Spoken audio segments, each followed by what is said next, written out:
Attend the court, please.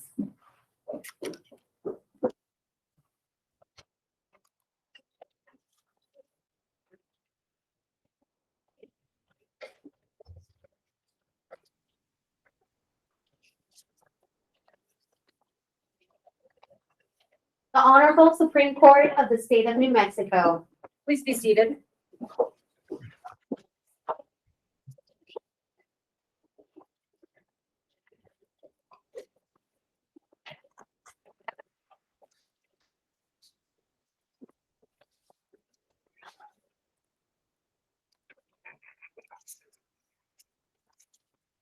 Before we begin, good afternoon. Can counsel hear me?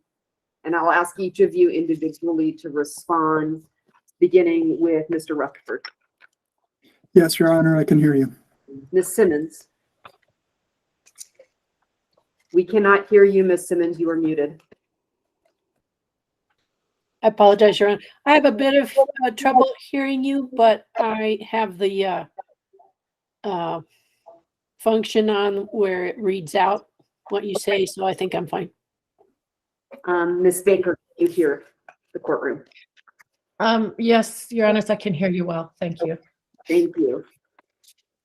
All right, this is S-1-SC-39139, State ex-rel CYFD of New Mexico versus Douglas B. Can I have entries of appearance, please? Robert Rutherford on behalf of the Children, Youth, and Family Department. Thank you. Your Honor, I'm Nancy Simmons on behalf of the respondent father, Doug B. Thank you. And Susan Baker on behalf of the respondent mother, Sarah E. All right. And my notes indicate, Mr. Rutherford, you're going to use 20 minutes for your argument in chief. Ms. Simmons, you're going to use 20 minutes, Ms. Baker, 10 minutes, and then Mr. Rutherford, 10 minutes on rebuttal. Is that correct? Correct, Your Honor. Yes, Your Honor. Okay, terrific. Mr. Rutherford, you can proceed. I will ask Ms. Simmons and Ms. Baker to mute themselves in the interim.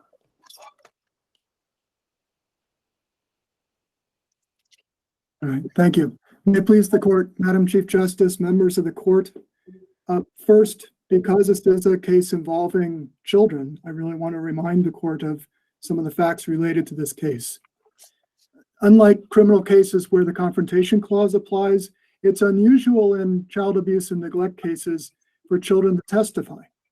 The department tries to avoid trauma on the children and the strain that testimony would put on the relationship with their parents.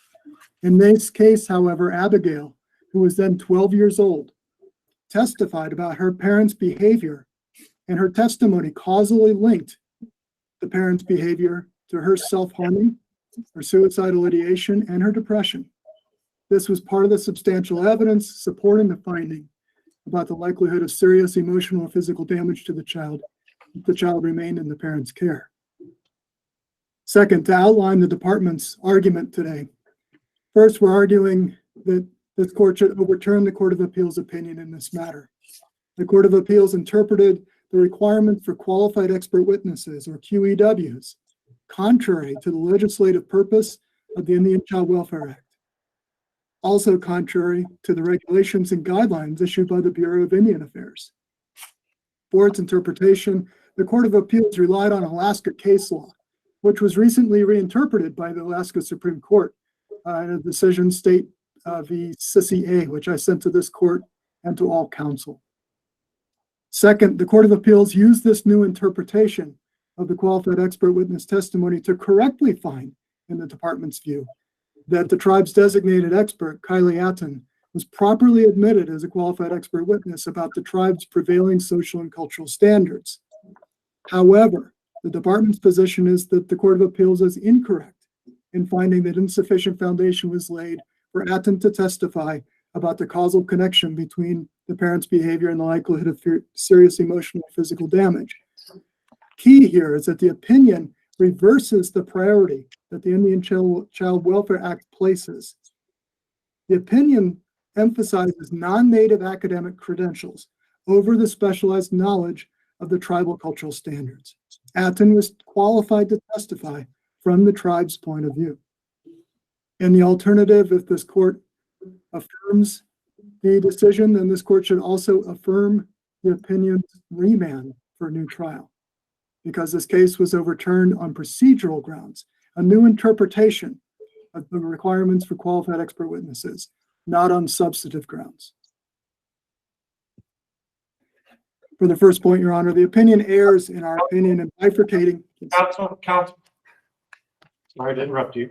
Just No stop. problem. I'm going to focus on the, so we have the cultural prong and the damage prong. You with me? Yes. Okay. Your expert, my question is this regarding the expert and the Court of Appeals conclusion. It seems to me the expert was familiar with the religious and spiritual beliefs of the tribe, and I'm wondering whether that equates to an understanding of the social expectations in the childbearing. It seemed to me that I was not convinced, and perhaps you can help me be convinced, that her particular expertise did not go beyond almost the ceremonial aspect of the tribe and not the family relationship. Did I misread the record?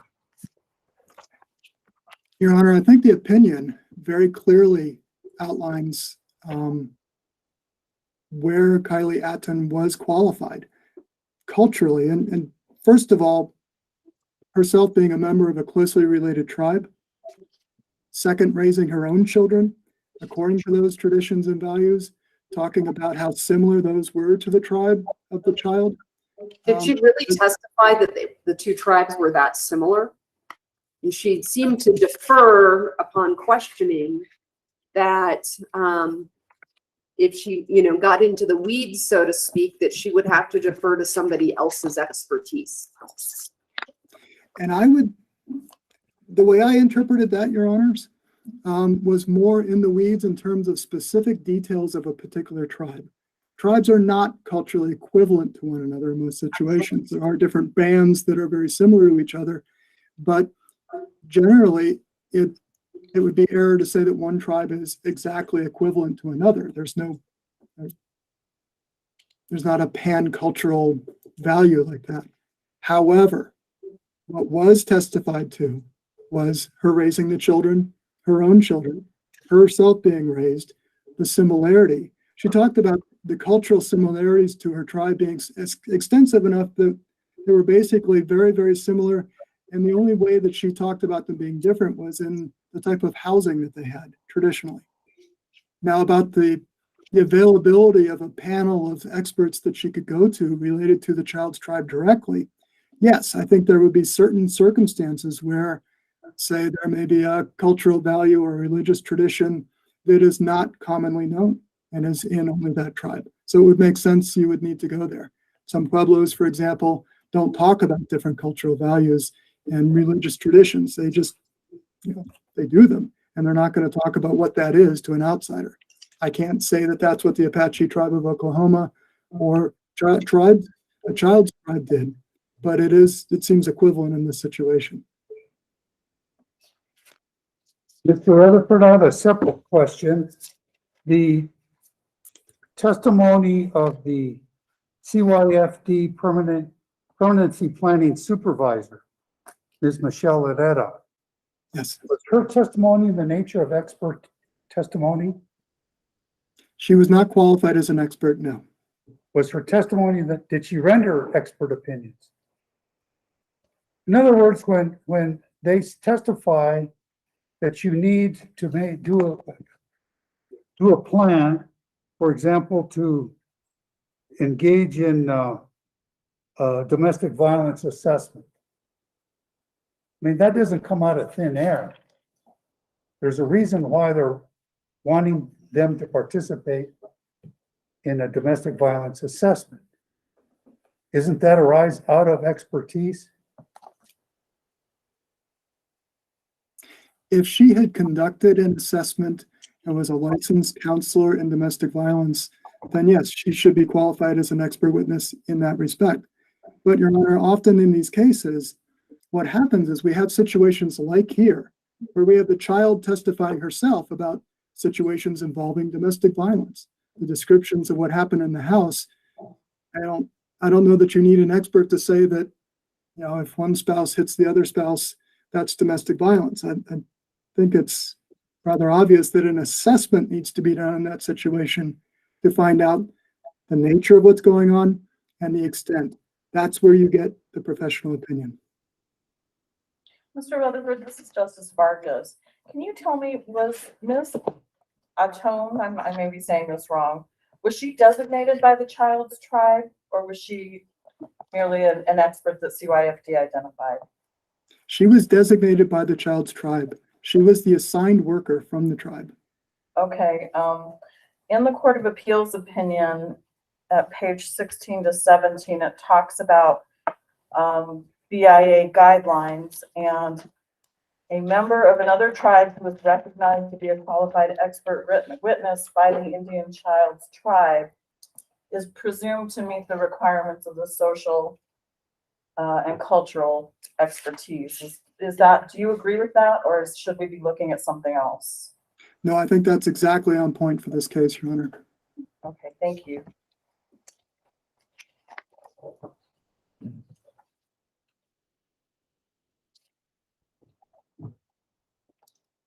You can continue.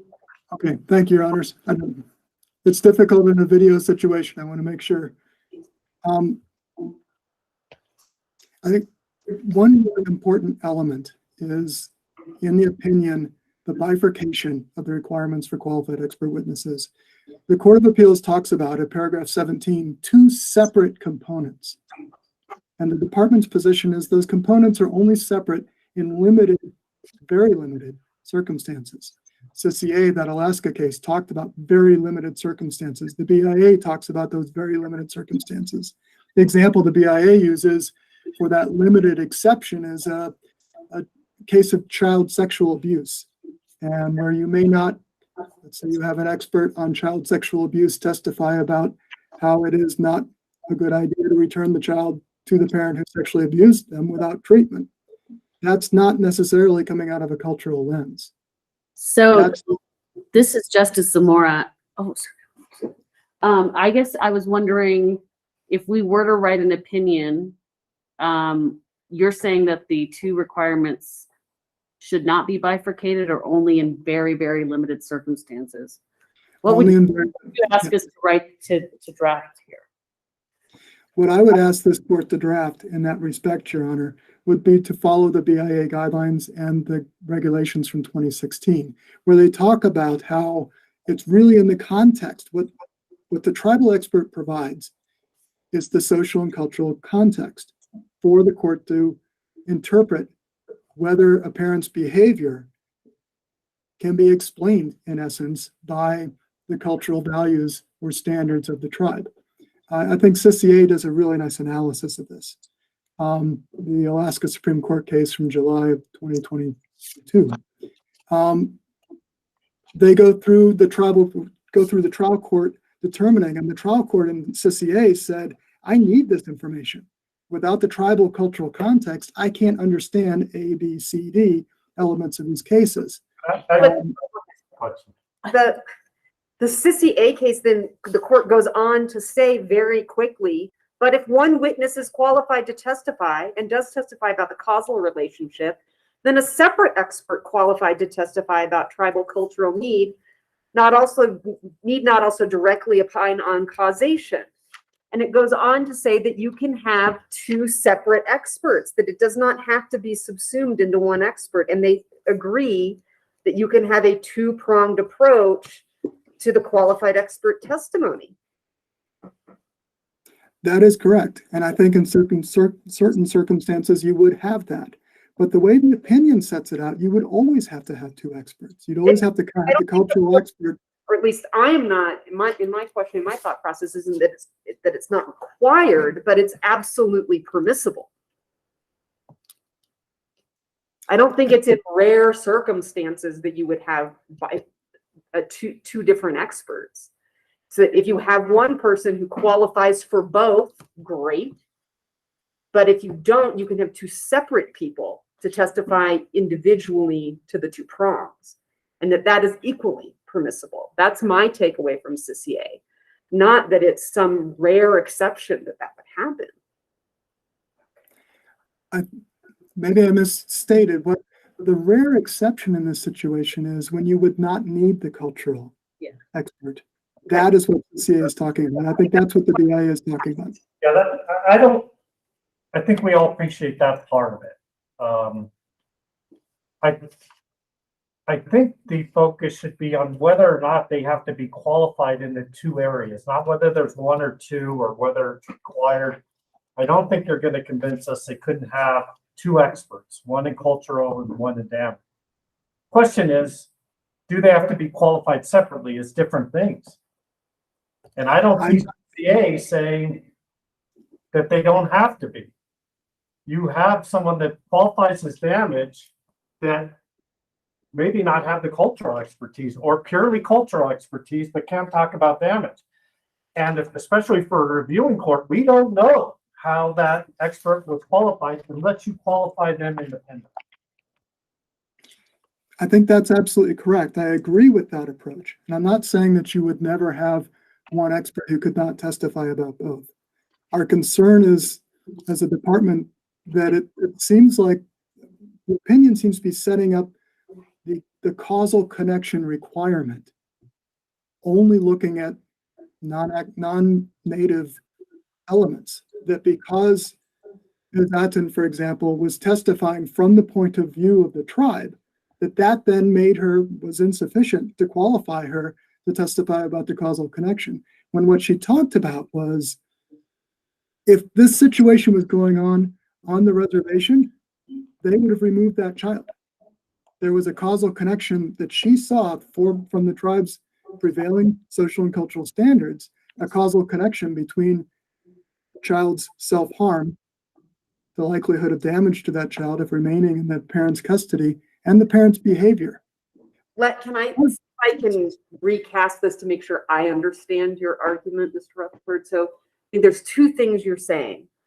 One is that you don't always have to have that causal connection testimony because, if it's CSP of a minor, it's not always necessary. And then further, you believe the Court of Appeals conflated somehow the cultural competency and said she's not qualified there, ergo she's not qualified on the damages portion, as Justice Thompson calls it. With all due respect, I'm not arguing either of those things. Well, that's the way it came across to me. That's why I'm asking you the question, because I don't understand your argument right now. I apologize for that.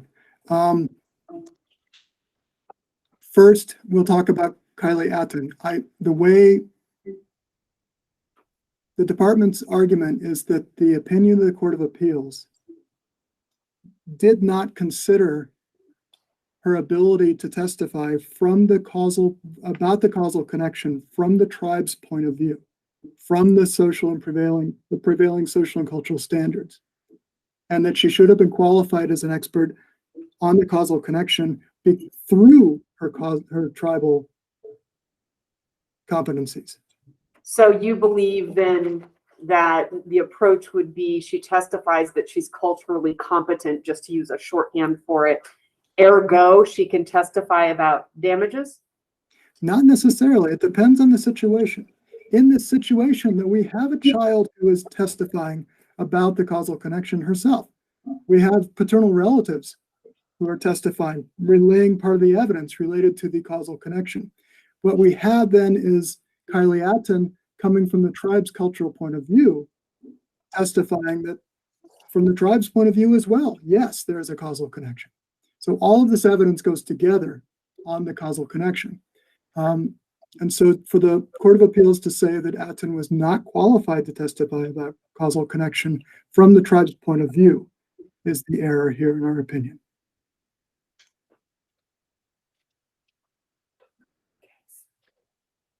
If I'm understanding your argument, and it's a big if, That's not what the statute says. The statute says a qualified expert must be qualified to testify regarding whether the child continued custody by the parent or Indian custodian is likely to result in emotional or physical damage to the child, and should be. It doesn't say that because you are qualified on the tribal customs and culture, that qualifies you to testify on proximate cause or damages. It doesn't say that. It says you must be qualified to give this opinion. And then it also adds it's preferable and should be qualified on the tribe's culture and practices. So what am I missing? 2 points on that, Your Honor. First, I think to interpret should here as kind of admonitory or a good idea to do it is a misinterpretation of the Indian Child Welfare Act. That should be there, should in this situation is obligatory. I mean, it should because there are limited circumstances when that won't be required to have the cultural standards, like the child sex abuse case. Now, on the other hand, I think what's missing from the opinion is the understanding that from the child's cultural standards, that is one of the ways in which you can be qualified to testify about the causal connection. But Mr. Rutherford, in the regulation that is associated with the statute, the causal relationship is tied directly to the serious emotional or physical damage. It's not tied to the cultural and social portion of the test. It's tied to the damage portion. How do we jump from the regulation, which ties it to the damage, to the social and cultural requirement in the statute? Through the legislative history and Bureau of Indian Affairs guidelines and regulations. Legislative history, section 1901, 25 USC, talks about how the states often failed to recognize the essential tribal relations of Indian people and the culture and social standards prevailing in Indian communities and standards. The problem that ICWA was designed to correct was judges in local courts relying on non-native workers testifying about what was appropriate in native homes. That's why the cultural standard is so important, in order to have that connection. And so, of course, looking at it from the cultural connection is going to help establish whether there's a causal connection as well. Can I hypothetical, please? Hypothetical, for example, Can I give you a hypothetical? oh, okay, If a father is sexually abusing his daughter, minor daughter, do you need to know anything about culture to conclude that that's, would an expert need to know anything about culture to be able to testify that results in emotional, psychological, and physical damage? no, you would not. If I may offer Yes, another hypothetical, sure. if we have a child in a home who is being cared for by the sister of the great aunt, that is a situation where we would need to know whether culturally that person is someone who should be caring for that child and can care for them safely, if they have sufficient kinship bonds and ties. That's where a cultural connection would be very important. So, Similar to, counsel, it sounds to me like, at least with the cultural aspect, the cultural component, you're suggesting that the Court of Appeals did not make it clear enough that really the trial court should have a cultural component, cultural testimony, except in very limited circumstances. You think that exactly. the reasoning should go along the lines of SISI A as opposed to what the Court of Appeals did? I do, exactly, Your Honor. So didn't I read somewhere that it's in the discretion, it should be in the discretion of the trial judge to determine whether one expert or two experts is required, or an expert on both topics is required?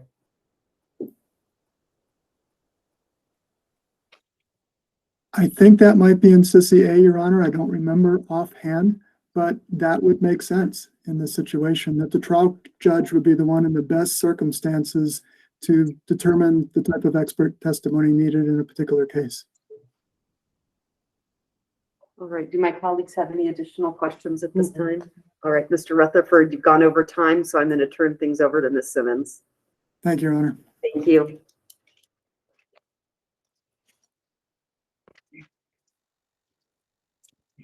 Ms. Simmons, you're muted. I apologize again, Your Honor. May it please the court. I think what happens often, at least in my experience, and I've been doing these appeals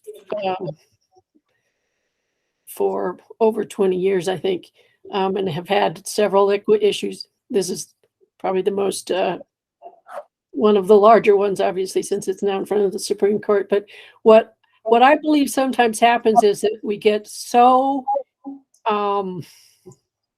intimidated by the ICWA that the level of complexity, and oh my gosh, because it's different than an ordinary case, and that's certainly true, that we go off into these tangents, respectfully, that really can be answered fairly simply by, and the court touched upon this, reference to the statute and to the regulations that are, if not binding on this court, certainly very persuasive. And the statute itself, of course, is binding. And I think one of the justices quoted 5 U.S.C. section 1912E, which says that no foster care placement may be ordered in the absence of a determination supported by clear and convincing evidence, including testimony of qualified expert witnesses, that the continued custody of the child by the parent or Indian custodian is likely to result in serious emotional or physical damage to the child. There's no mention in that statute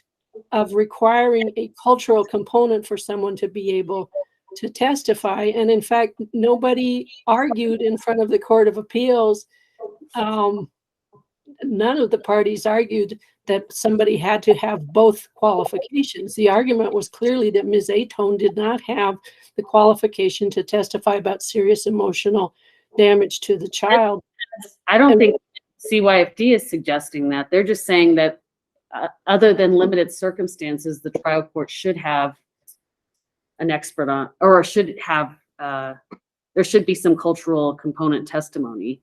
Isn't that the entire purpose behind ICWA, is that we're not making these decisions based on our customs and traditions versus the Native American custom and tradition?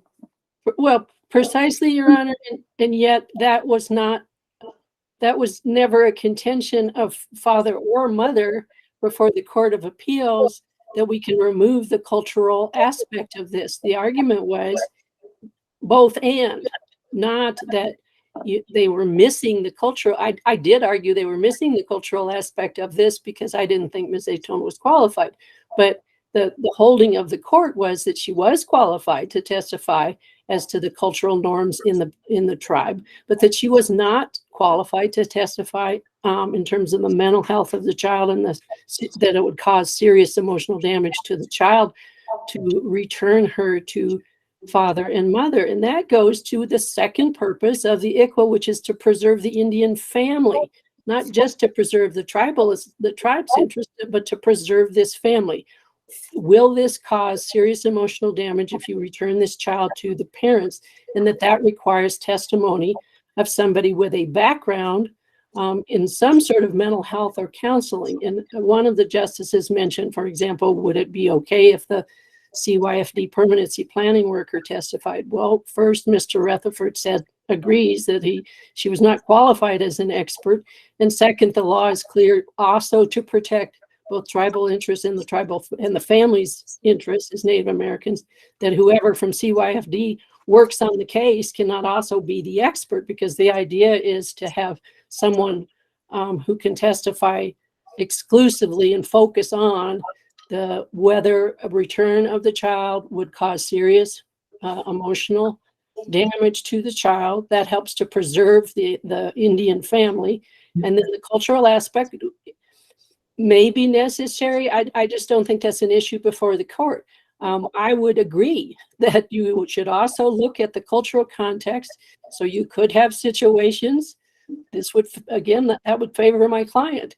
You could have situations where an expert in mental health says this will cause serious emotional damage to return this family, and an expert in the culture could come in and say not in this context so much, because Indian families, for example, have such an extended family, and she's mostly been staying with her aunt, and that is protecting her. And so if you return her just to these particular parents, that might cause serious emotional damage. But there's an alternative because of tribal customs. Ms. Simmons, In. can I interrupt you please for a moment? I'm sorry, Your Honor. You keep talking about a mental health expert testifying about emotional damage. But the statute is not limited to that. It says serious emotional or physical damage to the child. Isn't there a plethora of evidence that her continued custody with parents would cause, she was in physical danger with all of this violence going around her, father breaking down the door, mother hitting him over the head with a computer or a laptop or something and throwing things around? Isn't there all kinds of evidence in this case that this child was subject to physical harm if her living circumstances continued with the parents? There was not qualified expert witness testimony that this would result in serious physical damage to the child, first. And second, I would say that the testimony was that there was domestic violence between mom and dad, but not that she was subject to physical violence. Her testimony was that this was causing her distress. She was in physical danger. The mother was in the child's bedroom, and according to the testimony, the father broke down the door, and there was a physical fight before the child, and mother got a laptop or something and hit him over the head. And there's all kinds of evidence in the case about physical violence occurring between the parents in the presence of the child. Do you need expert testimony in that situation to say she's under physical danger? Yes, you do, Your Honor, because that's what the statute demands. That's Okay. the whole purpose of the ICWA, is to impose extra protections to preserve an Indian family. Whereas, for example, it might be very likely that in a case that did not involve the ICWA, if you had just the child say that mom and dad get into it and stuff is thrown, and the trial judge surmises from that the child might get hit as well, that the trial judge could say this is enough to show either neglect or possible abuse. But Ms. Atoni did give that expert opinion in this case, and the objection to her qualifications went to her knowledge of Indian tribal and custom. The objection was to her both in terms of whether she was qualified to testify as to, I don't think she was offered, Your Honor, to testify as to the danger of physical harm. She was offered as an ICWA expert. Mm-hmm. She was offered to testify as to she was offered to testify just as an ICWA expert, so it wasn't specified, but what she testified to in terms of her background is that she knew about the cultural aspects of the tribe. She didn't testify that she was an expert in the chances of physical danger, and she definitely didn't testify that the child's, she adopted what the social worker had said. She didn't testify as an expert. She just said this is what the evidence shows. Well, that's just stepping into the role of a trial judge. Experts do that all the time. Number one, they look at other reports and they opine. So I don't see how they can't rely on the social worker's report. But she also testifies that she's been doing the job for the last 5 years. She has a bachelor's degree in criminal justice. I've dealt with many ICWA cases. I can't give you a number. I've attended numerous ICWA trainings. She understands the causal. If we're talking about causation, she seemed to express an understanding between physical violence and the undisputed manifested physical injury the child produced on herself. She put those two things together. If your argument is she is not qualified to testify on serious damage to child, tell us exactly how she is not qualified to testify.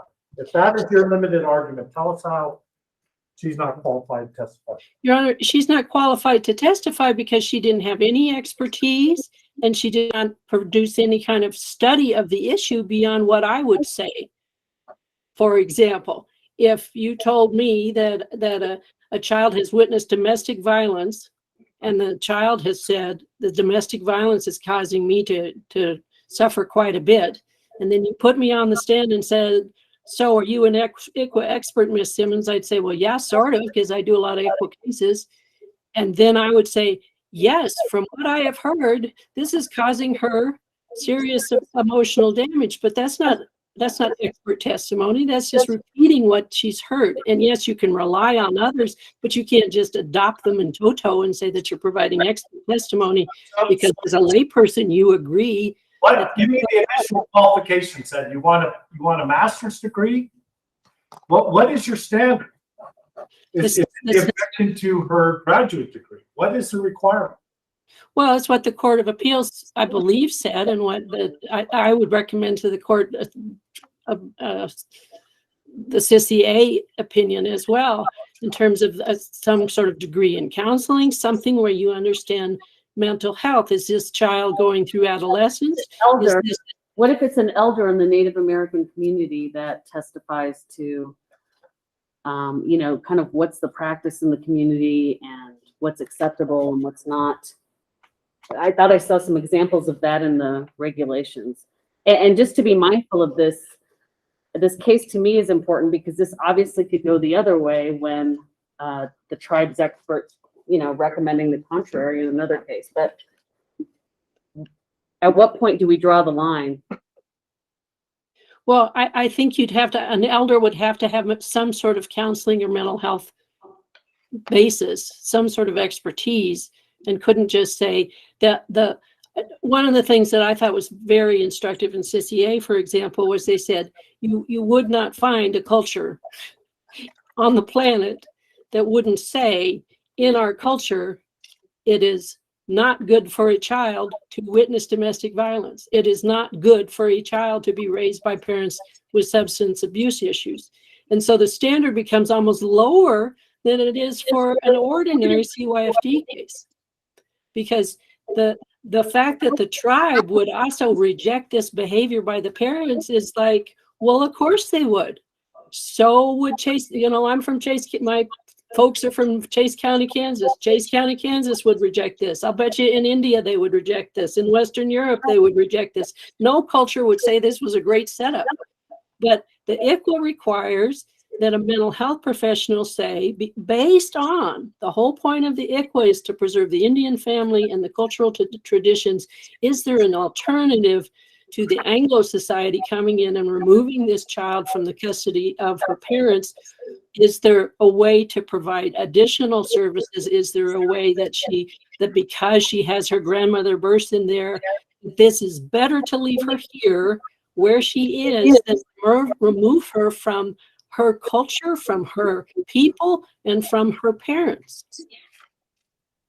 What weight should we give, or what import is there to the fact that the tribe designated Atone as their expert? I don't think the tribe, by designating her, can contradict what's in the statute and what's in the BIA regulations. But the I BIA, don't think they have that authority. the BIA regulations say that if it's someone designated by the tribe as an expert, they're presumed to meet the requirements. Well, I think that's rebuttable if she doesn't. I'm just saying that the tribe doesn't set the standard. The tribe can say this person appears to be qualified, and that might be entitled to some sort of rebuttable presumption, but I don't think that trumps the conclusion that she just did not have any qualifications to testify as to the mental health issues involving this child. Trying to keep these two things separate for my understanding, Ms. Simmons. I'm really, for this purpose of this question, if I'm looking at the person who qualifies to the prevailing social and cultural standards of the tribe, if the tribe says this person gets us, this person understands our social and cultural standards, why aren't we giving deference? Why isn't the trial court giving deference to the tribe's own indication of somebody with expertise, which only they can decide the person has? Well, The trial court judge doesn't know is in the worst position possible to say, hey, Wichita tribe, I disagree that Miss Atone's tribe is akin to yours. Or, hey, Wichita tribe, you're wrong. This person doesn't get you. So I can't hear the testimony of this person. It seems really contrary to the philosophy of ICWA to do that. Your Honor, I would agree and disagree with you, and let me explain how. I would certainly agree that that should be given deference, whether the regulation says so or not. That if I say if the tribe says this is somebody that really does understand tribal culture, you should listen to her. The trial court should listen to that. That's separate from the question of whether she has the ability to testify as to mental health. Ms. Simmons, you didn't listen to my predicate. I said keep those two things separate. Okay. I apologize, Your Honor. I truly am having a hard time. Hang on. If I'm just focusing on the cultural standard, if this court says we're going to follow the Alaska model and we're going to have two different things going on here, why isn't Ms. Atone, by virtue of being designated by the tribe, competent as an expert to testify about those social and cultural standards? Because the tribe has said so. Okay, Your Honor, and truly, I'm not intending to be disrespectful. I'm having a hard time. There's an echo. I'm having a hard time hearing. So I apologize. Okay, I'm going to I understand your question. again. I understand your question. I do. Okay, then answer my question. All right. I will, Your Honor. I'm sorry. I'm not trying to be rude or disrespectful. I understand your question, and here's what I would say. Set aside all the mental health stuff. I think, yes, there should be some deference given. The regulation suggests there should be deference given. Common sense suggests there should be deference given, but I don't think that overcomes everything. And my argument in this case is that she herself said, well, I would go to somebody else if that came up, and I'm not that familiar with family relationships and the customs, but I understand the ceremonies. And I mean, she in some ways backed away from her own level of expertise. She was very uncertain as to what she was an expert in. And I think in that case, the trial court should challenge whether that's sufficient. And again, I would turn to CCA, where those witnesses were designated by the tribes, and yet they were very vague about what they were actually saying about how the cultural traditions would work. They weren't answering questions related to culture. They were more just saying that the tribe would condemn this behavior.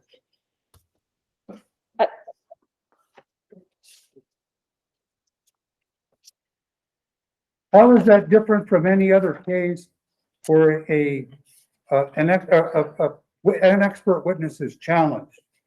According to what you're saying, in every situation there, even if it's accepted, where the expert is challenged, where the trial judge accepts the qualifications, and the issue on appeal is whether there was an abuse of discretion, sounds to me like in these kinds of cases, you're arguing for a different standard, which is more like a de novo standard.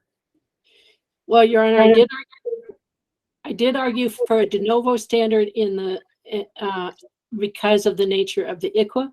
If abuse of discretion standard appeals applies, I would certainly concede the point that I've got an uphill battle to show that the trial court abused its discretion in in accepting her as an expert in the cultural standards. But I would repeat my argument that by herself saying that she would have to turn to someone else to figure this out, and by saying that she wasn't familiar with family relationships in that particular tribe because that's not her tribe, that so severely cut back her level of expertise that this court could certainly have a holding that wasn't sufficient for her to have been qualified as an ICWA expert. Can I ask you one last question? Because I think I'm just about out of my questions, but does ICWA, I don't know what that thing is, do you? What is that? Now, Tracy wants to join. Oh, You can continue. okay, I'm sorry. Everything went. My last question, ma'am, is there anything about ICWA that changes the standard that the first concern is the best interest of the child? That the primary overriding concern is the best interest of the child? Your Honor, I think the overriding concern in any CYFD case is the best interest of the child, but it does, the best interest of the child is actually got a legal definition. So it's not, boy, this is an awful situation she's in, let's remove her because that would be in her best interest. It's, do we have the required evidence to insist that this child be removed from an Indian family? And that gets to the whole purpose of the ICWA, Your Honor, respectfully, which is that what the Anglo Society thinks is in the child's best interest is going to now be trumped by what the ICWA specifically requires. And even if we disagree with how the ICWA addresses the best interest of the child, this court is bound by what the federal statute ICWA says, which says that you have to have a mental health expert who can testify that returning the child would cause serious emotional harm. That's not the test in an ordinary CYFD case. And some folks, in terms of the politics of it, in terms of the case that's now before the U.S. Supreme Court case, the Supreme Court might say that's too strict a standard now, and it is against the best interest of the child. Taking all that into consideration, you still have to go back to what the ICWA says and what the legislative history is about, and that is the history of Anglo society coming in and saying, we know what's in the best interest of the child. We're taking this child out without the underpinnings that are provided by what is in the ICWA that protects and preserves. That it's what some tribes would tell you. I've had tribes say this when I was a guardian ad litem, that it's in the child's best interest to stay with this family because she's an Indian child and she's born to the tribe. And if you take her out, she loses that tribal connection. She loses the connection with her family, and that hurts her more than letting her stay with this family with other family supports. Reasonable minds could differ, but it's not an ad hoc, what would be good for this kiddo. It's going back to the statute. Ms. Simmons, your time has expired. Thank you, Your Honor. Again, I apologize for my bad hearing. Ms. Baker. You are muted, Ms. Baker. And Ms. Simmons, I'll ask you to remute yourself. I'm sorry. Good afternoon, Your Honors. We seek to uphold the Court of Appeals opinion in its entirety, although I'd like to speak a little bit about the remedy for reversing the adjudication order and what we see after that based on ICWA. I'd like to pick up, if the court will allow, on the best interest of the child issue. Certainly that is essential in this case and in any abuse and neglect case. However, we have to always weigh that with the due process right of a respondent parent. As established by numerous cases coming out of the U.S. Supreme Court case and Troxel v. Granville, parents have a constitutional right to raise their child. It's a fundamental right under the 14th Amendment. Therefore, due process applies throughout these proceedings, and there are greater standards of proof. They're treated differently. These cases are treated differently for that reason than a normal civil matter. Under ICWA, the standard becomes even higher for an Indian parent, where we have higher standards of proof, for example, in termination beyond a reasonable doubt standard, and even in section 1912 E and D of ICWA, which we've been discussing today, the standard for removal of a child in any child custody proceeding, which is defined under section 1903, we are required, or the department's required to prove by clear and convincing evidence, and they must use a qualified expert. We urge the court to adopt the Court of Appeals findings on the bifurcation issue. The issue hasn't been addressed specifically in New Mexico yet. It has, as explained already today and in the Court of Appeals opinion in other jurisdictions. That bifurcation, we believe, is essential in order to meet the standard of proof of imminent danger to the child, either physically or emotionally. And well, I yes, have a question. If it's bifurcated, or if at least if there's not a really clear guideline by this court, doesn't that, as written, doesn't the Court of Appeals opinion give a trial court a lot of discretion as to when they should have the cultural component testimony? Yes, Your Honor. I think there's been a lot of good questioning and discussion about that already today. I agree with what Ms. Simmons said. I think the tricky part is, like you've pointed out, the justices have pointed out, we have to take the ICWA requirements and then still allow the trial court to use its 11702 standard in qualifying an expert. I think there was an example of an elder, a tribal elder would certainly know the customary practices, how children are raised, the traditions, but they wouldn't necessarily meet that 11702 standard, which requires education, experience, and training to testify or opine as to something. And in this situation, our position is Ms. Atone did not have that in relation to the child's mental health issues.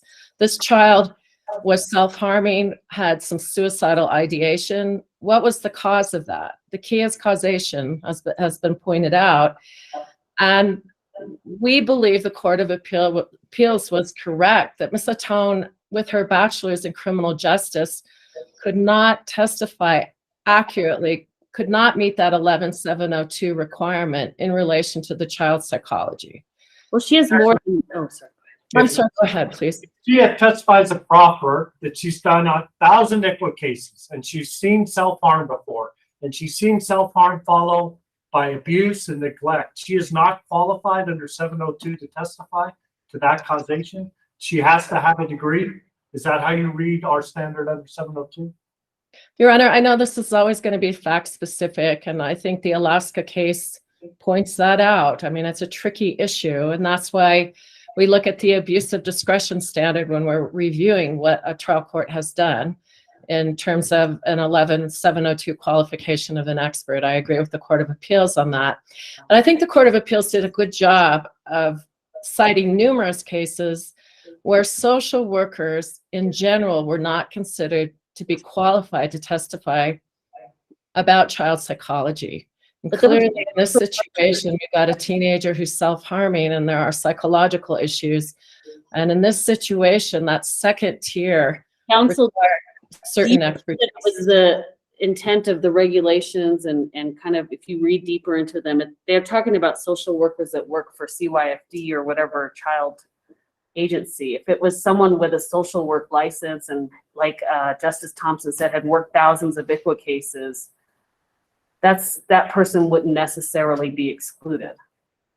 I agree, Your Honor. I think someone with an MSW, I mean, I've practiced in trial courts doing this work, and someone with an MSW who's taken a lot of courses and training in child psychology could be qualified. But again, that's why we look to the discretion of the trial court and whether in applying ICWA, which is a legal standard, a plain error standard, a de novo standard of review, did the trial court in applying ICWA, that legal standard, abuse its discretion? And that the discretion was abused. I'm sorry, go ahead. Sorry, I want you to save time for the remedy because I think we are, or I'm at least interested in that. I suppose you're gonna, I don't know, are you gonna argue for dismissal?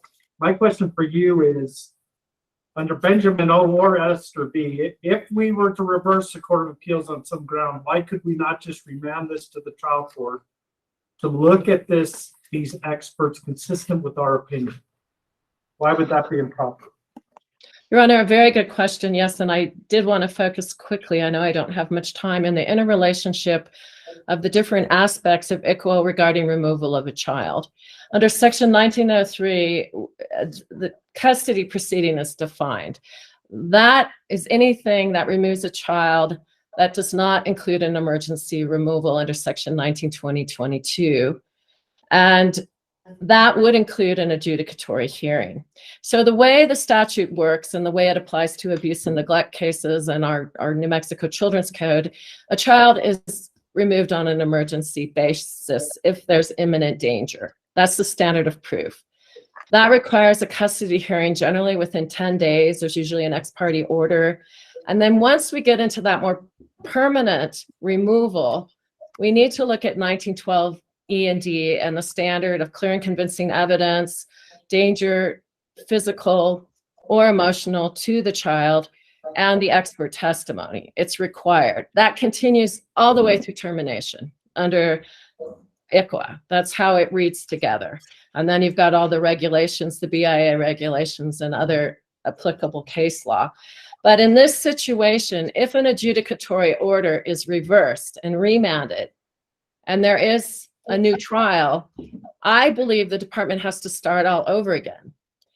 The children have to go back home to the parents, because once you reverse the adjudication and you decide that qualified expert isn't qualified anymore, and we do believe in upholding the bifurcated standard that was well established by the Court of Appeals in its opinion, with a lot of case law and support, then you have nothing to allow the department to keep the child in its custody. It goes back to the Section 1912 E&D standard for removal of the child. And I hope I've explained that well in a short time. You did. My only question is that Benjamin O in paragraph 35 seems to conclude otherwise and has some parenthetical, cites a number of cases, including in re guardianship Ashley R, stating that the reversal of a grandparent's award of guardianship does not necessarily result in the mother obtaining custody of the child. There's a screen cite. And so I appreciate your argument, but I'm still a little skeptical that it requires dismissal and that the trial court cannot go back and adjudicate this case properly according to whatever standard the court announces.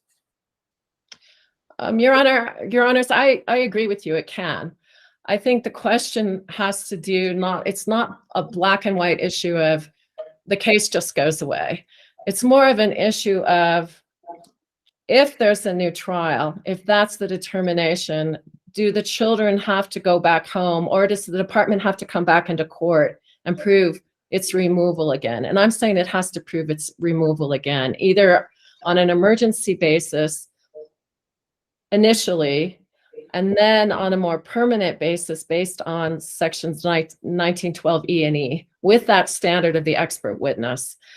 I think, whether the court can do a new trial and apply the evidentiary standard differently based on new law established in New Mexico. I mean, it's basically new law. I think it's always been there, but we haven't addressed it in New Mexico specifically. And I'm saying the bifurcation standard. I don't think it precludes having another trial. There's no double jeopardy in a civil case. This isn't a criminal matter. So I think the department can seek to adjudicate. Okay, thank you. Sorry to interrupt. I know your time's cutting towards the end, and I just wanted to make sure I have a clear understanding of the record. There's no doubt in my mind that below there was an objection regarding the cultural component and whether the qualified expert needed to be a member of the tribe. But do you believe that the trial court was adequately apprised of the causation issue?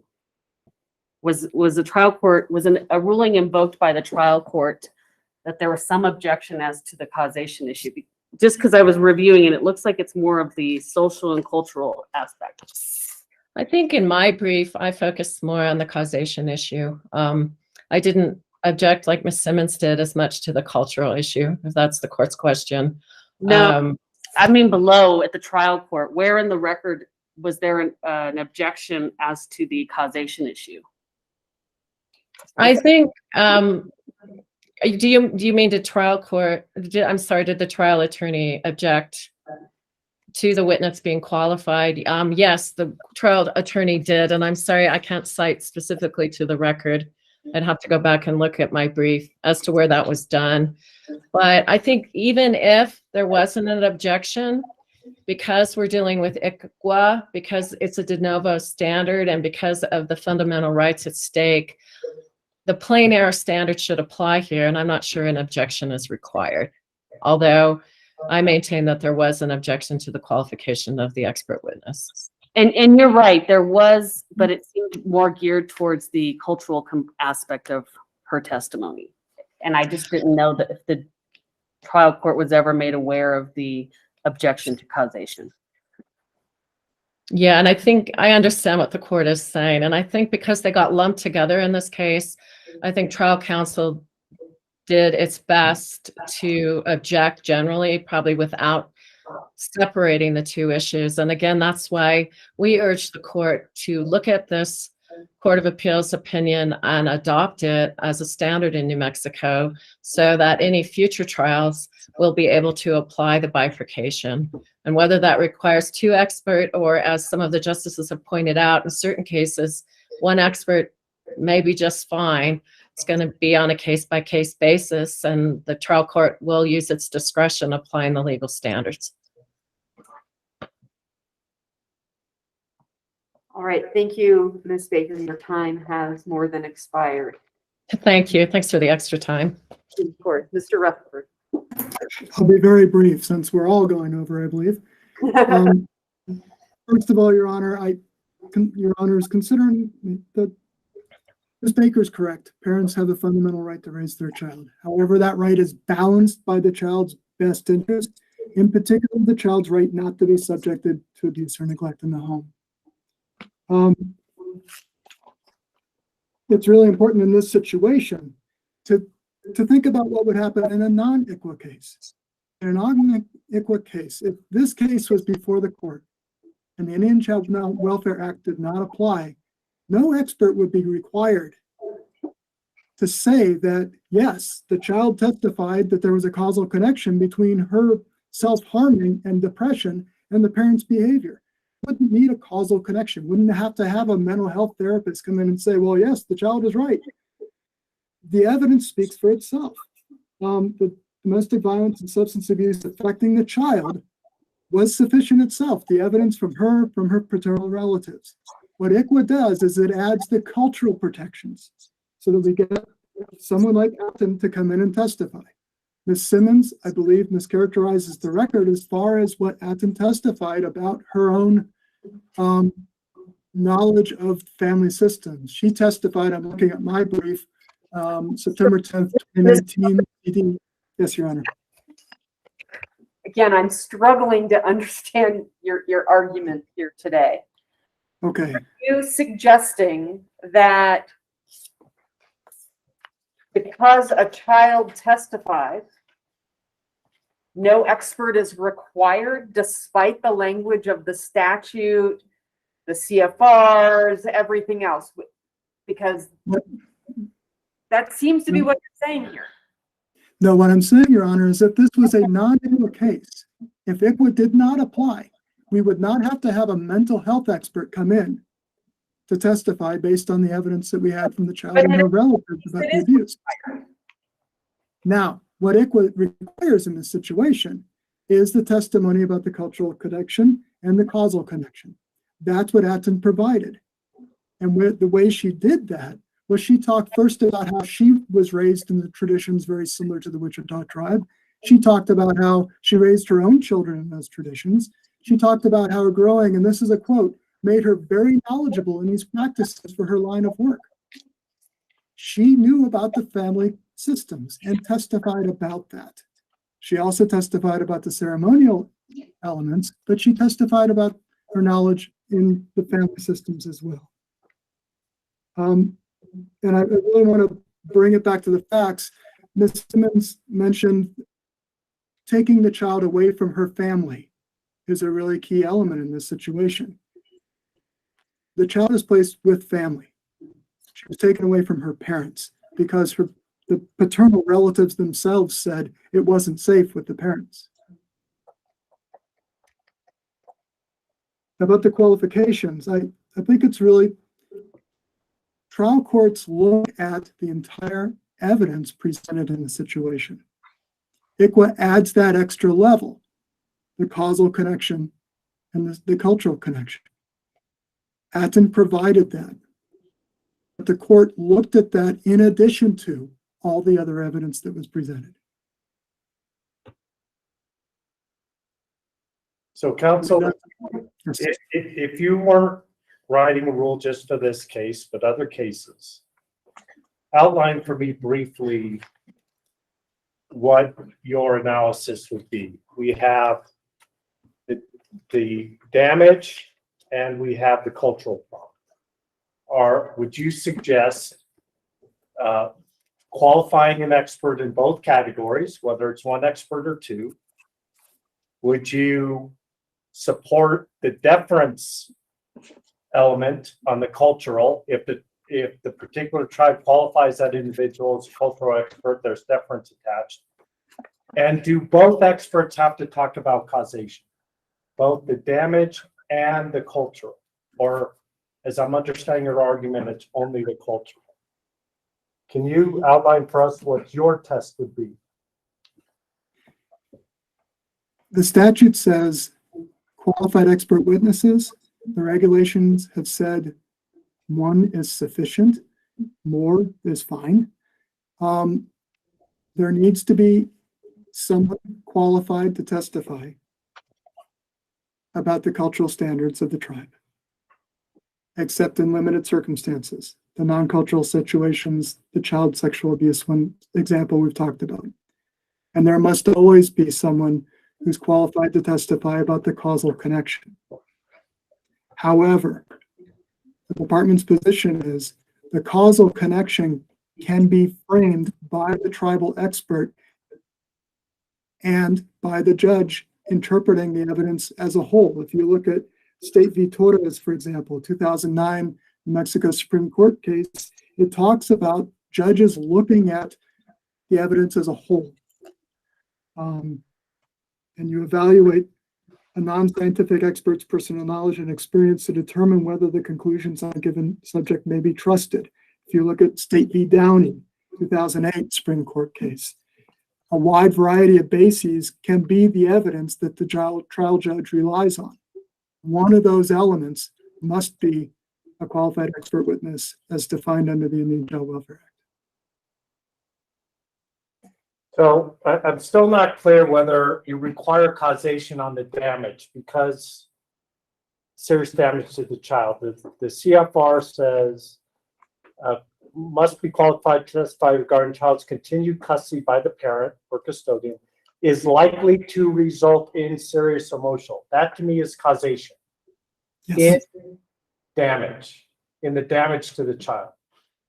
And I apologize, like the Chief Justice, if I'm misinterpreting your argument, but it sounds like to me you are okay with the cultural expert testifying on causation, or the court just taking it in the whole and saying, I'm good enough with everything. I don't know that it's an either or. There must be testimony by the trial expert. That testimony can be part of the evidence which the court looks at in order to determine causation, and should be part of it. There must be somebody who testifies related to causation. Thank you. Can you talk about the remedy? If we Yes. were, yeah, thank you. Absolutely. Yeah, I think the remedy, I think it's very clear the difference between overturning a case on procedural grounds and overturning a case on substantive grounds. Benjamin O, for example, 2007, talks about steps that must be taken in a substantive overturning. In that case, the evidence was insufficient. However, if you look at Esther V, Lorena R, Vanessa O, 2021 Maisie Y. All of these cases redefine some element of the procedure. And thus were remanded for a new trial based on those new procedures, those new interpretations. That's what should happen in this situation. And that's what the Court of Appeals ordered.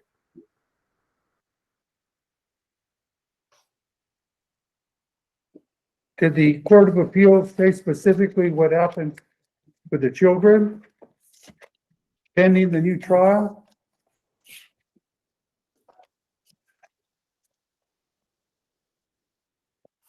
I don't want to say that it couldn't, because I don't know that that's been decided. What I have seen in Benjamin O, for example, is, and Mary L, a 1989 Court of Appeals case, is a remand even when it's overturned on substantive grounds. I'm sorry, sending back, even overturning on substantive grounds, but still asking the trial court to make a determination as to the child's best interest and whether the child should go home right now or not. So even if it's a substantive overturn and reversal, the Court of Appeals has asked the trial court judge to consider the child's best interest. Mr. Rutherford, you have 40 seconds. I'll just take a deep breath, Your Honor. Right. Thank you, counsel, for your argument today, and thanks for trying to navigate the virtual system. The court is going to take the case under advisement, and the court will be in recess. Attend the court, please.